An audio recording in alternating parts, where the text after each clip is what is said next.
창세기 4장 16절에서 24절까지 말씀 한 목소리로 읽어보겠습니다. 창세기 4장 16절에서 24절까지 말씀입니다. 가인이 여호와 앞을 떠나서 에덴 동쪽 노 땅에 거주하더니 아내와 동침함에 그가 임신하여 에녹을 낳은지라. 가인이 성을 쌓고 그의 아들의 이름으로 성을 이름하여 에녹이라 하니라.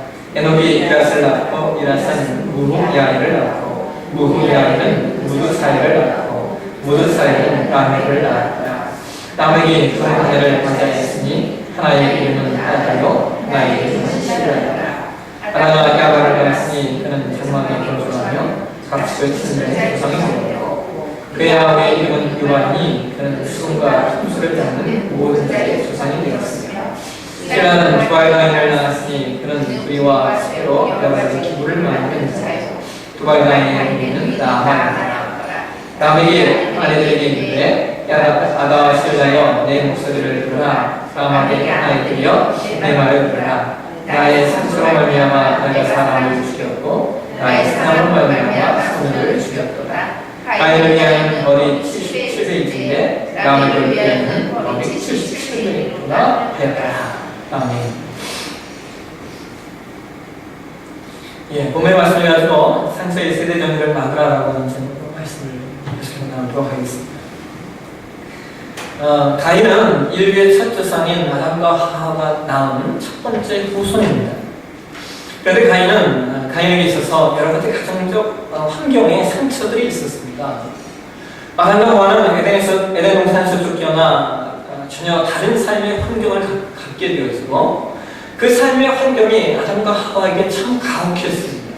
왜냐하면 그 환경은 에덴과 너무나 달랐기 때문입니다. 생존을 위해서 삶을 살던 아담과 하와에게 첫 번째 아들이 태어났는데 그 아들의 이름이 가인이었고 가인은 아담과 하와에게 있어서 큰 기쁨이 되었습니다.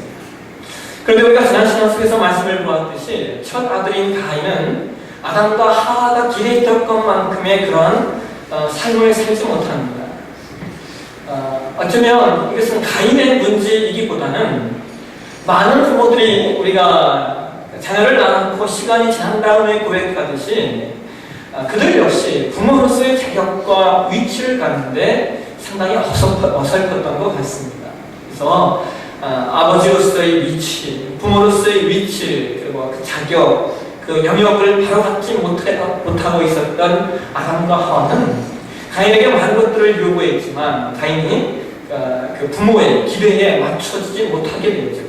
그 속에서 가인은 에덴을 잃어버린 사람으로서의 여러 가지 상처들을 아담과 하와에게 전가받게 되어지는 겁니다. 가인이 여러 가지 아픔을 가지고 성장했다고 하는 것의 그 내용들을 우리가 여러분들이 먼저 잘 이해하시는 것들이 중요합니다.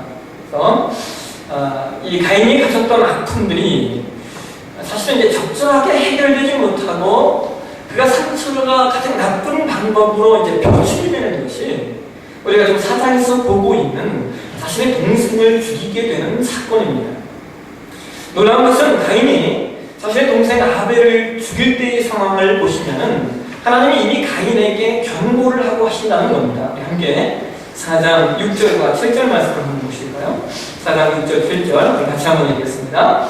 여호와께서 가인에게 이르시되 내가 종하여 함은 어찌 되느냐 안색이 변함은 어찌 되느냐 내가 선을 행하면 어찌 낯을 들지 못하겠느냐 선을 행하지 않으면 죄가 문에 엎드려 있느니라 죄가 너를 원하나 너는 죄를 다스릴지니라.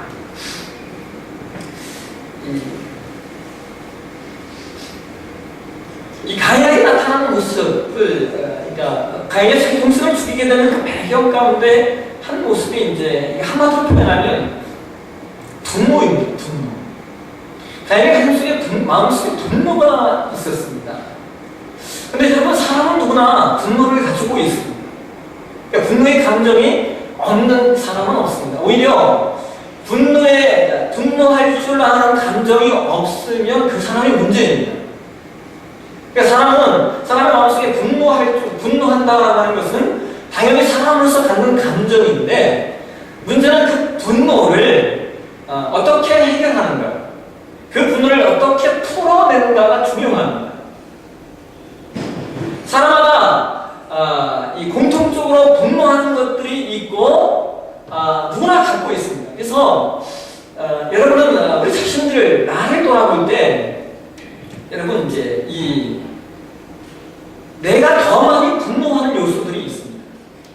그러니까 사람은 다 누구나 분노를 갖고 있는데 내가 어떤 영역 안에서는 더 많이 분노하는 요소들이 있다는 것이죠. 그러니까 내가 더 많이 분노하는 것, 그것이 뭐냐면 상처입니다.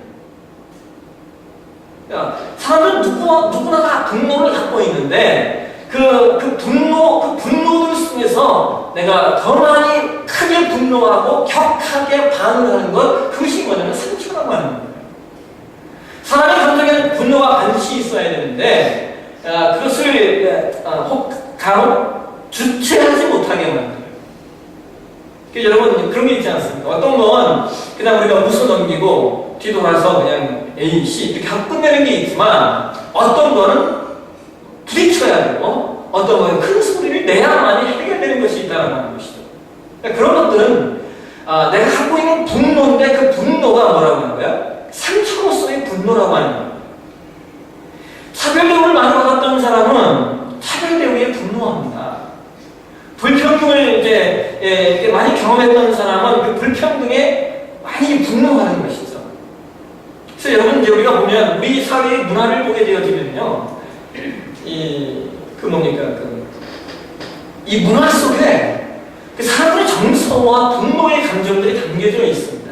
그게 뭐냐면 최근에 우리 사회에 이제 불었던 영화 중에 여러분 기억하시는 도가니라고 하는 영화, 그 다음에 또 하나 그 부러진 화살이라고 하는 영화, 이제 그런 영화들을 보면 그것이 우리 사회의 울분이라고 하는 거예요. 그러니까 그때는 그 약자의 분노죠. 약한 사람이 공격을 당하고, 약한 사람이 무시를 당하고, 약한 사람이 어려움을 당하는 것에 대한 분노가 우리 문화 안에, 우리 사회 안에 이제 표출되고 있다는 거예요.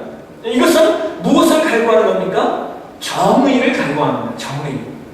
동시에 이 정의라고 하는 분노가 무엇으로 나타납니까? 사람들이 보는 책으로 나타납니다. 그래서 우리 문화와 우리 시대가 이 정의라고 하는 내용이 커지면서 동시에 사람들이 어떤 책을 많이 읽었냐? 정의란 무엇인가라는 책을 많이 읽었다라고 합니다. 그러니까 이것은 그 시대의 문화와 내용 속에서 역시 어떤 분노가 득세하느냐. 동시에 이것은 아주 저는 이 좋은 거라고 보는 게 뭐냐면, 많은 사람들이 도가니를 보면서, 그러니까 부러진 화살을 보면서 분노를 표출했습니다. 그러니까 이 분노를 표출했다 이 말은 뭐냐? 그 영어가요, 많은 사람들에게 분노를 표출할 수 있는 자리를 만들어 주었고, 그 분노가 표출되면서 많은 사람들이 치유함을 얻었다는 겁니다. 이해하시겠습니까? 그러니까 좋은 영화 한 편이, 혹은 좋은 책 한 권이 나의 분노를 표출하게 만들고 그것이 적절하게 아름답게 표출되면 그 나의 분노들이 치유가 된다는 거예요. 근데 중요한 건 뭐냐? 사람들이 분노를 가지고 있다 해서 다 큰 죄악을 저지르는 것은 아닙니다. 아까 말했듯이 영화 한 편을 보면서도 그 분노를 치유할 수 있고요, 책 한 편을 보면서도 그 분노를 치유할 수가 있는데, 오늘 공부해 보시면 가인의 문제는 단순히 가인이 분노했기 때문에 문제가 아니라고 하는 거예요. 여러분 본문을 4장 6절과 7절을 잘 보시면 성경이 이런 말씀을 하고 있습니다. 7절 한번 보실까요? 내가 선을 행하면 어찌 낯을 들지 못하겠느냐? 선을 행하지 아니하면 죄가 문에 엎드려 있느니라. 여러분 여기 죄가 문에 엎드려 있느니라라고 하는 표현, 여러분 이 표현이 이게 뭐냐면요, 이 표현 자체가 그 고대에 쓰는 표현이었는데, 이게 뭐냐면 문 뒤에 숨어서 안에 있는 사람을 노리는 악마 사탄을 묘사할 때 쓰는 표현이 뭐냐면 죄가 문에 엎드려 있느냐라고 하는 표현이라고 하는 거예요. 그러니까 이 말을 한국말로 번역하니까 죄가 문에 엎드려 있느냐라고 표현이지만 이 표현 자체가 제가 원어적 의미에서 보게 되어지면 이 표현이 뭐냐면 문제에 숨어서 안에 있는 사람을 삼키기 위해서 노리는 악마, 사탄을 묘사할 때 사용되었던 표현이라고 하는 겁니다. 다시 말해 이 말은 뭐냐? 분노가 무엇과 만날 때, 분노가 사탄과 만날 때, 분노가 악마와 만날 때 무서운 일이 벌어지게 된다고 하는 겁니다. 우리가 분노를 잘 사용하면 우리 삶에 득이 되기도 합니다. 문제는 분노로 말미암아 내 마음을 누구에게, 악한 것들에게, 사람에게 빼앗겨 버릴 때 문제가 되는 겁니다. 그래서 우리가 분노를 조심해야 되는 이유는 분노가 적절하게 해결하면 때로 그것이 득이 되기도 하지만 많은 경우 우리가 분노를 잘 해결하지 못하면 그것이 나의 삶을 혹은 다른 사람을 파괴하는 내용으로 나오게 된다는 겁니다. 특별히 무엇과 만났을 때요? 사탄과 만났을 때. 성경이 잘 표현하는 것 가운데 하나 이겁니다. 네 마음을 빼앗기지 말라고 표현합니다. 우리가 분노가 일어날 수 있는데 그 분노를 품은 마음을 누구에게 빼앗기면, 사탄에게 빼앗기면 그것이 뭐와 연결된다는 겁니다. 죄로 연결이 된다는 겁니다. 성경이 말하는 거예요. 마음속에 화가 노를 품어도 뭐 하지 말라? 하루 넘기지 말라. 노를 마음속에 오래 품지 말라라고 말씀하시는 이유가 뭐냐면 그 분노를 오랫동안 품고 있으면 그것이 누구를 만나는 거예요? 사탄을 만나서 행하고 옮겨질 가능성이 높기 때문입니다. 자, 성경을 계속 보시면 이와 같은 하나님의 경고에도 불구하고 8절을 보시면 가인이 그의 아우 아벨을 쳐 죽입니다. 8절 한번 보실까요? 8절 한번 읽겠습니다. 시작. 가인이 그의 아우 아벨에게 말하고 그들이 들에 있을 때에 가인이 그의 아우 아벨을 쳐 죽이니라. 여러분 이 8절의 내용을 잘 보시면 이 8절에 가인이 그의 아우 아벨에게 말하고 라고 하는 이 표현이 뭐냐면요. 그냥 가인이 아벨에게 말했다가 아니라 그러니까 원어상에 보게 되어지면 우리가 들로 나가자라는 표현입니다. 그러니까 가인이 그의 아우 아벨에게 우리가 들로 나가자라고 꼬셔서 데리고 가서 어떻게 하는 거예요? 그를 거기서 쳐 죽이는 겁니다. 그러니까 이것은 이런 뭐냐면 쉽게 표현하면 이것은 실수로 동생을 그러니까 일시적 분노와 동생을 쳐 죽인 게 아니라 뭐 하는 겁니까? 이건 고의적이라는 거예요. 고의적으로 계획했고 그 일을 시행했다는 겁니다. 가인은 아벨을 죽일 의도를 가지고 들로 나가게 했고 들에 나갔을 때 고의적으로 동생을 살해한 겁니다. 여러분 예수께서 그런 말씀을 하시잖아요. 너가 마음속에 악한 생각을 하면 그것도 죄다라고 말씀하십니다. 근데 이스라엘 백성들은 죄를 어떤 분까지 보냐면 이렇게 봅니다. 죄를 마음에 풀었다고 해서 다 죄가 아니라 내가 그 죄를 묵상해서 그것을 행함으로 옮길 계획을 세웠다면이라고 표현합니다. 내 머릿속에 지나가는 여러 가지 죄들이 있는데 그 죄를 내가 묵상하고 생각해서 그것을 행함으로 옮길 계획을 세우는 것. 거기서부터 이스라엘 백성들은 죄라고 이야기해요. 죄. 그래서 그게 내가 행함으로 옮겼든 성공했든 아니면 실패했든 이것은 행할 계획을 세웠으면 그게 죄라고 합니다. 그것을 행했든 하지 않았든 혹은 성공했든 성공하지 않았든 내가 마음속에 품고 계획까지 세운 것. 그러니까 죄가 뭐냐? 내가 그것을 묵상해서 그것을 사탄에게 내 마음을 빼앗겨서 계획을 세우면 그것이 죄라고 하는 겁니다. 그러니까 여러분 이 가인은 이 사탄에게 마음을 빼앗긴 것뿐만 아니라 고의적으로 그 얘기를 계획해서 죽인 겁니다. 그러니까 이것은 그냥 과실치사가 아닙니다. 고의적인 살인이 되는 겁니다. 더 재미있는 것은요, 가인이 그의 동생을 죽여놓고 하나님이 물어요. 어딨냐? 9절 보시면요, 여호와께서 가인에게 이르시되 내 아우 아벨이 어딨냐? 가인이 그렇게 그가 이르되 내가 알지 못하나이다. 내가 내 아우를 지키는 자이니까. 이런 빵빵한 거 아니겠습니까? 적방한 거 있는 수지. 오히려 하나님 앞에 역정을 내는 이제 가인의 모습을 볼 수가 있어요. 오늘 본문에서 여러분 참 놀라운 게 그겁니다. 뭐냐면 가인의 후손이 어떻게 나타나는지 한번 보시죠. 가인의 후손, 우리 함께 가인의 후손이 이제 16절 이하에 원래 이런 가지가 공독한 말씀에 기록이 되어져 있는데요. 16절 이하에 보시면 가인이 에녹을 낳았습니다. 여기서 에녹은 여러분 뒤에 나오는 하나님과 동행했던 사람 에녹이 아닙니다. 이 가인이 이 가인의 후손은 이제 아담과 하와의 후손은 떨어져 나가는 겁니다. 떨어져 나가서 가인과 아담의 계보는 누가 있는 거냐면 셋이 이어가는 거고, 가인은 이제 떨어져 나가 아담과 하와의 제외돼서 또 다른 민족을 이제 형성하게 되는데요. 보시면 가인이 에녹을 낳고, 에녹이 이랏을 낳고, 이랏은 무후야엘을 낳고, 무후야엘은 무드사엘을 낳고, 무드사엘은 라멕을 낳았다라고 표현하고 있습니다. 다들 그냥 한 구절로 지나가는데, 여러분 19절 이하에 보시면 특별히 성경은 가인의 후손 가운데 라멕에 대해서는 여러 가지 내용들을 이렇게 이야기를 합니다. 4장 19절 한번 보실까요? 같이 한번 읽겠습니다. 시작. 라멕이 두 아내를 맞이했으니 하나의 이름은 아다요, 하나의 이름은 실라였다.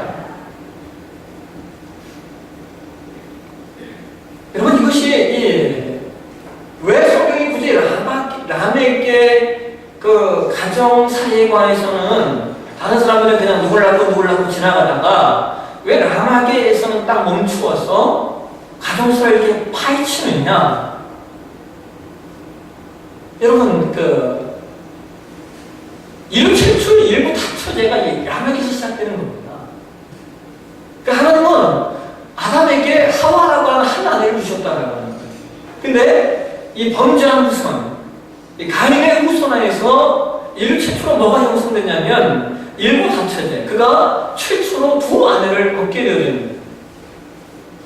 여러분 성경을 보게 되면 라멕이 무슨 그의 첫 번째 아내가 자식을 못 낳았거나 이런 단서들을 붙이고 있지 않습니다. 그러니까 이 라멕에 관해서 학자들이 이야기하는 거예요. 이 라멕이 두 아내를 얻은 이유는 오로지 뭐라고 하는 거예요? 자기의 욕망, 어떤 육체적 욕구를 채우기 위해서 두 아내를 얻었다고 이야기하는 겁니다. 자, 이 라멕이 있고요. 라멕의 내용들도 보시게 되어지면 20절 한번 보실까요? 라멕이 그런 말을 합니다. 라멕이 아내들에게 이르되 아다와 실라여 내 목소리를 들으라. 라멕의 아내들이여 내 말을 들으라. 나의 사랑으로 말미암아 내가 사람을 죽였고 나의 사랑으로 말미암아 소년을 죽였더라. 라멕이 어떤 일이 있는지 대략 이 23절과 이 3절을 통하여 라멕에 관해서 우리가 살펴볼 수가 있는 겁니다. 라멕이 어떤 소년을 죽였대요. 어떤 젊은이를 죽인 것 같습니다. 근데 그렇게 말하는 거예요. 나의 상처로 말미암아 내가 사람을 죽였고 나의 사랑으로 말미암아 내가 사람을 죽였다. 근데 여러분 사람을 죽였으면 마음 아파해야 되고, 사람을 죽였으면 부끄러워해야 되고, 사람을 죽였으면 안타깝게 여겨야 되는데 라멕이 그런 모습이 보이지 않습니다. 오히려 라멕은 24절에 뭐라고 말하냐면 가인을 위하여는 벌이 700일째인데 라멕을 위하여는 벌이 77배 이렇다. 여러분 이 말씀을 여러분 기억하시죠? 4장 15절에 보시면 하나님께서 이제 가인이 하나님께 말하는 거예요. 하나님, 가인이 하나님께 징계를 받죠. 그 동생 아벨을 죽였다는 이유 때문에 하나님의 아벨을 가인을 징계하시는데요. 11절에 그런 말씀을 하십니다. 땅이 그 입을 벌려 내 손에서부터 내 아우의 피를 받았은즉 내가 땅에서 저주를 받으리니 12절 내가 밭을 갈아도 땅에 가시면 그 표력을 내게 주지 아니할 것이요 나는 땅에서 피하며 유리하는 자가 되리라 라고 말씀하십니다. 하나님 이렇게 말씀하시니까 이 가인이 그렇게 얘기해요. 13절에 여호와께 하되 내 죄벌이 제기가 너무 무겁니다. 14절 주께서 오늘 이 중에서 나를 쫓아내시온즉 내가 주의 낯을 배웁지 못하리니 내가 땅에서 피하며 유리하는 자가 될지라 무릇 나를 만나는 자마다 나를 죽이겠나이다. 여러분 나를 아벨을 만나는 자마다 가인을 죽일 사람이 어디 있습니까? 이 말씀을 이해하시겠습니까? 가인을 죽일 사람이 없습니다. 왜요? 아담과 하가 최초의 인기고 지가 다음 아들인데 아담과 이 가인을 죽일 사람이 또 어디 있겠어요?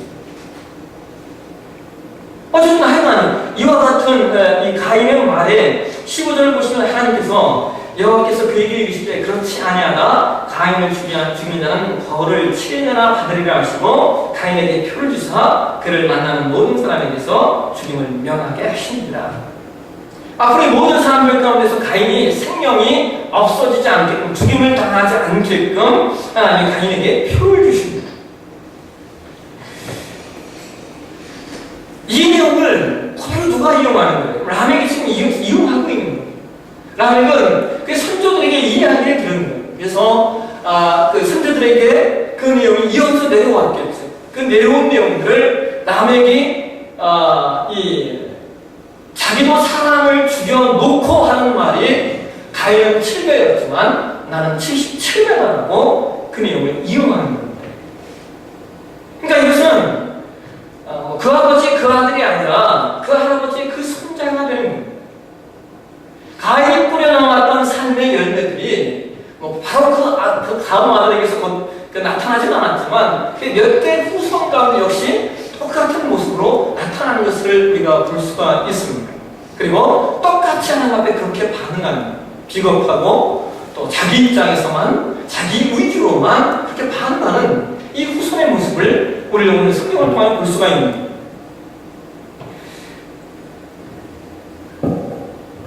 미국의 메사추세츠라고 하는 지역이거든요. 어느 한 조그만 마을에 유명한 통나무집이 하나 있대요. 미국 전역에서 많은 사람들이 그 통나무집을 보기 위해서 그것을 이렇게 방문을 합니다. 그 통나무집 앞에 보면은 문 앞에 큰 글귀가 이렇게 써 있답니다. 이렇게 써 있답니다. 이 집은 조그만합니다. 그러나 이 집은 위대한 집입니다. 이 집은 작습니다. 그러나 이 집의 후손들에 의해서 오늘의 미국이 이렇게 세계적인 나라로 일어서게 되었습니다. 이 작은 통나무집의 가문이 바로 미국 역사상 가장 빛나는 가문, 가장 위대한 가문 조나단 에드워드와 그의 아내 사라의 가문입니다. 800년에 걸쳐서 200년 동안 수없이 많은 훌륭한 사람들이 이 가문을 통해서 나왔습니다. 부통령이 1명, 주지사가 3명, 대학 총장이 13명, 변호사가 149명, 판검사가 48명, 사업가가 75명, 차관급 공무원이 82명, 의사가 68명, 교수가 66명, 발명가가 25명, 목사가 116명이 이 가문으로부터 나왔습니다. 라고 써있다고. 여러분, 우리가 가정에 관해서, 가문에 대해서 이야기할 때마다 언제나 이제 들고 나온 그 한 인물이 바로 조나단 에드워드입니다. 그러니까 미국이 이 가문을 연구하고 조사한 거예요. 그래서 그가 죽은 지 254년이 지났는데도 역사는 그를 기억하고 그를 통하여 형성된 그 축복들을 미국이 누리고 있다고 이야기를 하는 겁니다. 그의 가문이 미국 사회에 끼친 영향을 돈으로 환산해봤대요. 돈으로 환산을 해봤답니다. 그의 가문이 오늘날의 미국을 만드는 데 기여한, 그래서 얼마만큼의 부를 형성해 낸다, 얼마만큼 강한 나라를 만들어낸다, 이걸 돈으로 환산을 해보려고 하니까 답이 그거예요. 환산할 수 없더라. 도저히 돈으로는 환산할 수 없더라. 왜? 이 가문이 미국 사회에 미친 영향이 너무나 대단하기 때문에. 근데 반면에도 또 우리가 잘 얘기하는 조나단 에드워드와 동시대를 살았던 한 인물, 맥스 주쿠스라고 하는 인물에 대해서 또 이야기를 하지 않습니까? 이 조나단 에드워드와 동시대를 살았던 인물인데 그런 당시에 알코올 중독자였고 또 아주 경건치 못한 인생을 살았던 사람입니다. 이 가문을 또 조사해봤더니 그의 후손이 516명이었는데요. 이 516명 중에 310명이 거지로 죽었고요. 150명이 범죄자가 되었으며 그 가운데 7명이 살인자였고 100명이 술 주정뱅이였습니다. 그 가게에 속한 여자들의 절반 이상이 몸을 파는 창녀였다. 그래서 이들이 미국 사회에 끼친 영향력이 아니라 미국 사회에 끼친 손해를 돈으로 환산해 보니까 맥스 주쿠스가 살았던 그 시대의 돈으로 약 125만 달러의 손해를 끼쳤다고 환산을 했습니다. 그러니까 한 사람이 그 후손들이 이 사회에 어떤 악영향을 미쳤냐, 돈으로 이걸 계산을 해냈습니다. 여러분, 재밌지 않습니까? 한 사람의 가문이 시간이 지난 다음에는 이렇게 사회와 국가에 엄청난 혜택을 줄 수 있고, 반면에 또 엄청난 불이익을 줄 수 있다고 하는 겁니다. 조나단 에드워드의 가문을 이야기할 때마다 많은 사람들이 그런 얘기를 하잖아요. 에드워드 때문에 기가 죽는다고. 근데 저는 이 가문을 볼 때마다 마음속에 그런 마음이 이 이야기, 조나단 에드워드와 맥스 주쿠스의 이야기를 이렇게 생각할 때마다 늘 마음속에 드는 생각이 있습니다. 그게 뭐냐면 에드워드도 처음부터 그런 인물은 아니었다고 하는 거예요. 에드워드가 처음부터 경건하고 처음부터 신실하고 훌륭한 인물이 아니었다라고 하는 거예요. 여러분, 에드워드도요, 그 평생에 그가 70개의 그 결심문이라고 하는 걸 갖고 있어요. 이 70가지의 결심문을 써놓고 그것을 읽어가면서 그 이상을 만들어갔어요.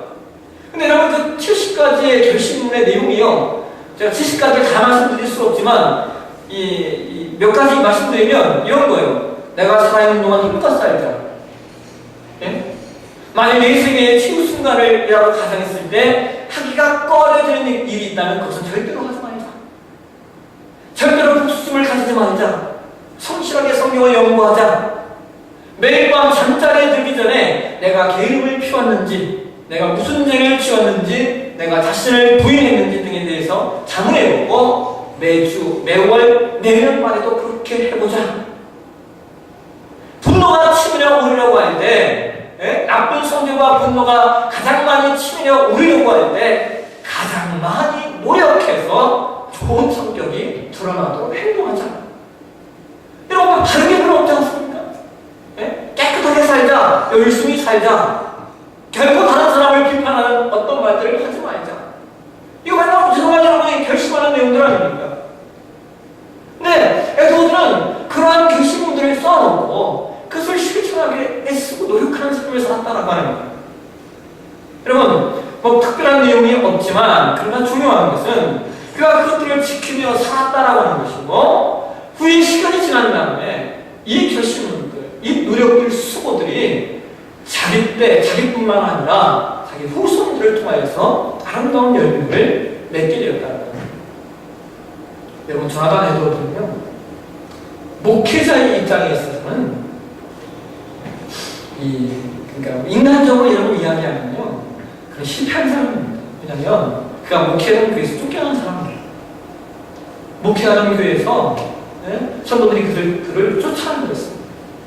쫓겨나서 책 쓰다가 어느 날 프린스턴 대학의 총장으로 청빙을 받았는데, 총장으로 청빙 받아서 가서 얼마 안 있다가 죽으니까 인간적으로 보게 되어지면요, 자기 당대에 큰 목회를 했다거나 혹은 총장으로서의 엄청난 학문적 학교 발전과 해놓은 일이 없습니다.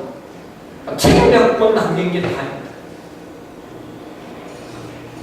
근데 여러분, 그가 살았던 삶의 내용들이 200년 지나고 나니까 엄청난 결과의 내용으로 달라지더라고 하는 것이죠.